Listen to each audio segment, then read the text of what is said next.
আসসালামু আলাইকুম। তৎপুরুষ সমাস নিয়ে কথা হচ্ছিল। আমি আগে লিখে রেখেছি কারণ যাতে সময় কম লাগে। বাংলাদেশের পোলাপান তো অনেক অলস, মানে চা কিভাবে শর্টকাটে ফাতের রাস্তাতে দৌড় মারতো, সবসময় কিন্তু শর্টকাট চলে না। আচ্ছা, এখানে দ্বিতীয় তৎপুরুষ মতো আমি বলেছিলাম কর্ম বোঝালে দ্বিতীয় তৎপুরুষ, এরপরে কি পণ্য প্রাপ্ত গত বোঝালে দ্বিতীয় তৎপুরুষ, হ্যাঁ কাজ বোঝালে কি দ্বিতীয় তৎপুরুষ। আজকে মাথায় রাখতে হবে অতীত, আশ্রিত, সংক্রান্ত, স্থায়ী, এগুলো বোঝালে দ্বিতীয় তৎপুরুষই হয়। যেমন এখানে স্থায়ী বলতে কি দীর্ঘস্থায়ী, ক্ষণস্থায়ী, দ্বিতীয় তৎপুরুষ। অতীত বলতে কি কল্পনাতীত, দুঃখাতীত, শঙ্কাতীত, আশাতীত।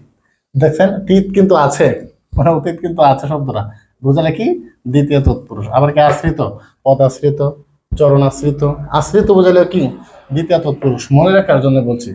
পরে কি সংক্রান্ত, কি ধর্ম সংক্রান্ত, শিক্ষা সংক্রান্ত, এটাও কি দ্বিতীয় তৎপুরুষ।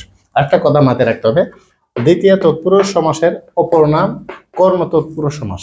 কর্ম তৎপুরুষ সমাস বলতে আমি বুঝি কর্ম মানে কর্ম কি কাজ। কর্ম আমরা বের করি কিভাবে, ক্রিয়াকে ক্রিয়াকে আমরা কি বা কাকে দ্বারা যদি আমরা প্রশ্ন করি তাহলে কি কর্ম তৎপুরুষ সমাস বের হয়ে যাবে। যেমন আমরা বলছিলাম কি, যেমন আমি যদি বলি